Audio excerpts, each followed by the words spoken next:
Thank you, Mr. Speaker. Mr. Speaker, to you and through you and to all members of the Assembly, it is an honour to stand before you today and enter into this debate on the economic growth in the province. I will begin, Mr. Speaker, by citing the most recent labour survey that was released this month from Statistics Canada regarding February's employment numbers in this province. There were 563,600 people employed in Saskatchewan last month, more people employed in February in Saskatchewan than ever before. There were 8,000 jobs created in this province compared to January of this year. I want to repeat that, 8,000 jobs. This represents an increase of 1.4%, which is the highest percentage rate increase among the provinces. Media headlines read, Saskatchewan leading Canada in job growth and a very positive direction, and jobless rate rises in Saskatchewan in February. Nationally, employment was up by 15,300 from January. That means that half of the increase in jobs in the country came from our province. Mr. Speaker, within that increase of 8,000 jobs and an increase of 8,600 jobs compared to 1 year ago, 3,300 of those jobs were full-time. Off-reserve Aboriginal employment was up 4,400 jobs for 8 straight months of year-over-year increases, and Aboriginal youth employment was up 1,000 jobs for 10 months of year-over-year increases. Major year-over-year gains were reported for the retail and the wholesale trade sectors, up 7,800 jobs, professional, scientific and technical services, up 4,800 jobs, educational services, up 4,500 jobs, and manufacturing, up 3,000 jobs.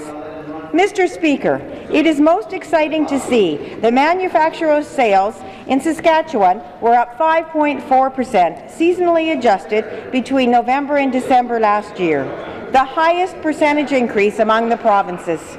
In December, manufacturing sales in Saskatchewan total $1.3 billion.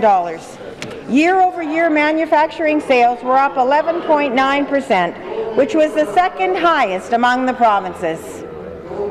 Next, let's talk about the unemployment rate in February. Saskatchewan's seasonally adjusted rate was 6%, the third lowest among the provinces. Only BC and Manitoba had lower unemployment rates. The youth unemployment rate for people aged 15 to 24 was 10.3%. second lowest among the provinces, behind only BC. Those are the most recent job numbers, Mr. Speaker. Now, let's take a look at the average weekly earnings according to Statistics Canada. Saskatchewan workers saw the highest month-over-month percentage growth among the provinces in December 2016. Those average weekly earnings were above $1,000. Our Saskatchewan workers are third highest among the provinces. This is the highest average weekly earnings in the province's history. These are a lot of figures to digest. What do they mean?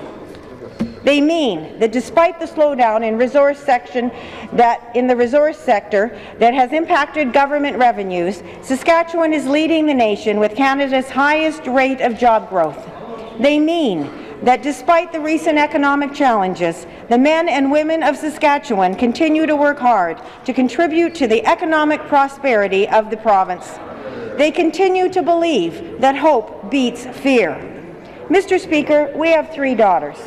Our oldest daughter, Amy, is a chartered professional accountant and a mother of 3. Monique, our middle daughter, is a lawyer and gave birth to her first child last November. Both of them have made Saskatoon their home to work and raise their families. Our youngest daughter, Janelle, completed a Master of Public Administration degree at the Johnson Shoyama Graduate School of Public Policy located at the University of Saskatchewan. She was the youngest student in her program. I am hopeful that she will choose to remain in the province as well. Our daughters are an example of how our fortunes have changed in this province. I remember a time, not so long ago under the NDP, when thousands of our brightest and most capable young people would leave this province in search of employment elsewhere, because the job opportunities did not exist here.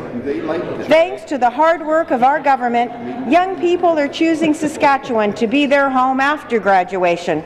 I am grateful that grandparents like me now have a better chance of being close to their grandchildren. Hear, hear. Hear, hear. Now, I would like to draw your attention to the latest population statistics, Mr. Speaker.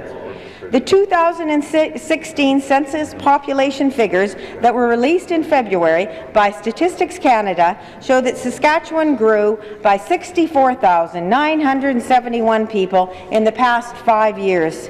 Saskatchewan's population grew by more than 130,000 people over the past decade, from the 2006 census to the 2016 census. We had the second highest growth rate among the provinces at 6.3%. There were 1,155,393 people living here as of October 2016. The NDP said it was impossible for Saskatchewan to grow by even 100,000 people in 10 years. This government has exceeded that goal. Every single one of our 16 Saskatchewan cities saw their populations increase from 2011 to 2016 by a total of 58,189 people, or 9.9%. Saskatoon came in third for growth among the census metropolitan areas at 12.5%, and Regina was fourth at 11.8%. Towns and villages across the province also saw their populations increase. Compare that growth to the 10 years from 1996 to 2006 when the NDP were in power, when Saskatchewan's population actually dropped by 22,000.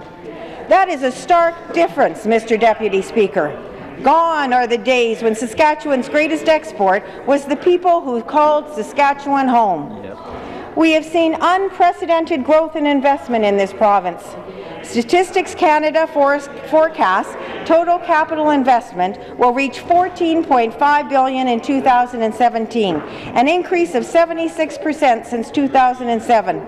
Saskatchewan's GDP has increased by 25% since 2006. Exports have grown by 62% in that same time, the largest increase of all provinces.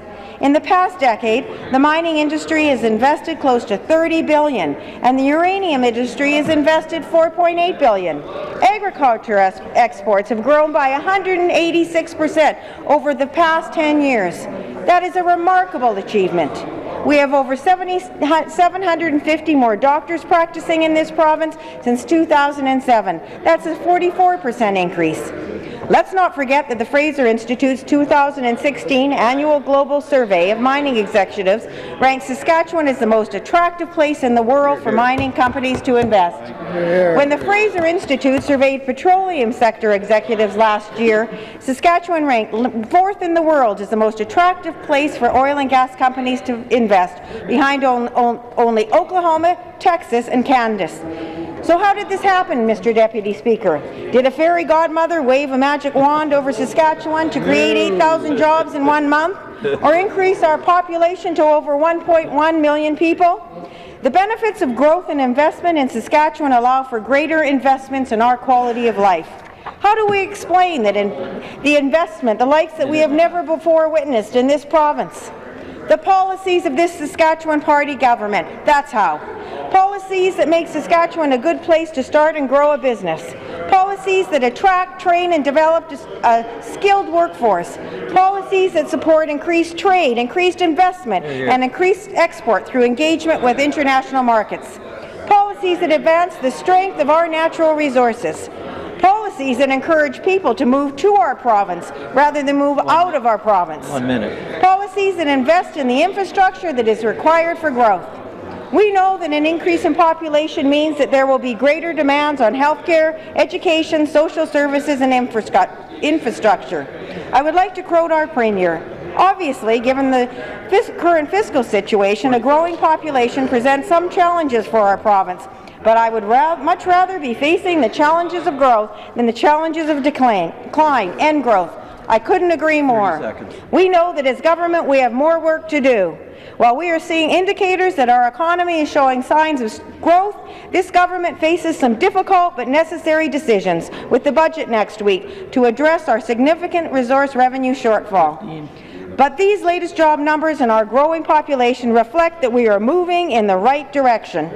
Mr. Speaker, in conclusion, I would like to offer my support to the motion brought forward by my colleague from Regina Pasqua. Thank you.